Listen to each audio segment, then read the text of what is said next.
The fluorescent lights of the hospital ward hummed, a monotonous drone that was starting to get on my nerves. I'd been here for what felt like an eternity, recovering from a pretty standard appendectomy. Everything was routine, boring even, until Nurse Zorp showed up. Zorp wasn't her real name, of course, but it's what we called her. She was ... different, tall, with fingers that seemed a little too long and eyes that held an unsettling stillness. But she was efficient, so no one really complained. That evening, she glided into my room with a syringe filled with a shimmering, pearlescent liquid. "Time for your evening dose," she said, her voice a low, melodic hum that never quite matched the words. I held out my arm, wincing slightly as the needle went in. But this time was different. Instead of the usual dull ache, a strange warmth spread through my veins, a tingling sensation that made the hairs on my arms stand up. It felt ... good. Too good. I looked up at her, a question forming on my lips, but the look on her face stopped me cold. Her wide, dark eyes were fixed on the now empty syringe, a flicker of what looked like panic in their depths. She snatched it back, her movements suddenly jerky and unnatural. She stared at it, then at me, her mouth opening and closing silently for a moment. "What was that?" I finally managed to ask, my voice sounding distant. "I've never felt anything like that before." She leaned in close, her strange, almost floral scent filling the air around me.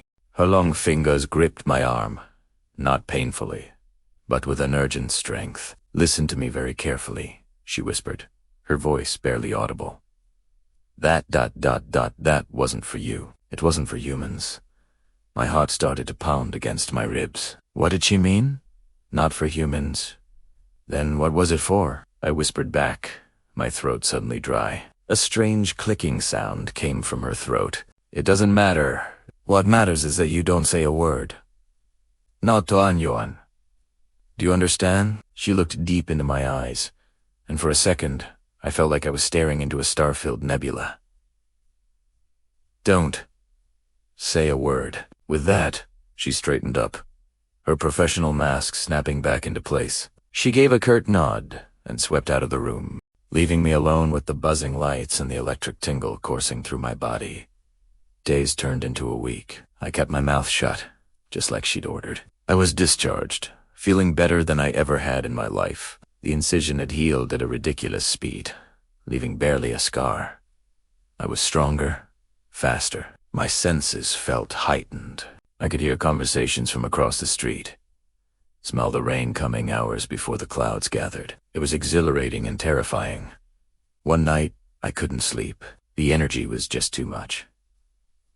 I went for a run, but a normal run wasn't enough. I found myself sprinting, faster than I thought possible, the city lights blurring into streaks. I ended up in a deserted industrial park, my lungs not even burning. That's when I saw her, Nurse Zorp.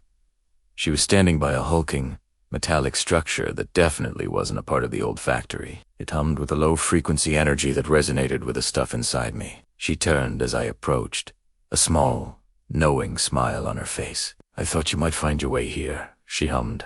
"What's happening to me?" I demanded. "What did you put in me?" "A catalyst," she said simply, gesturing towards the strange structure. "A temporary evolutionary boost. My people use it for cellular regeneration during deep space travel. On your species, ... The effects are a bit more ... pronounced." She looked at me, her gaze analytical. "You're adapting faster than our projections indicated." "Your people, projections." My mind was reeling. "We've been observing," she said, her voice losing its human-like cadence and becoming more resonant, more alien. "Your species has potential, but it's fragile. We're in a bit of a crisis, and we need allies. Strong ones." The injection was meant for one of our own, who was injured. A mistake. My mistake. Suddenly, it all clicked. The weirdness, the strength, the secrecy. She wasn't just a nurse. She was an alien, and she'd accidentally jump-started my evolution. "So what now?" I asked, looking from my own hands, which seemed to thrum with latent power, to the alien being in a nurse's uniform. She tilted her head. Now, you have a choice. You can try to go back to your old life, though I doubt it will fit you anymore. Or, you can learn what you're truly capable of, and maybe, just maybe, help a lost people find their way. But it starts with the same rule as before. She held my gaze. Don't say a word. The choice was mine, and the universe suddenly felt a whole lot bigger. Thanks for watching. If you enjoyed this story, don't forget to like, subscribe, and hit that notification bell for more. See you next time.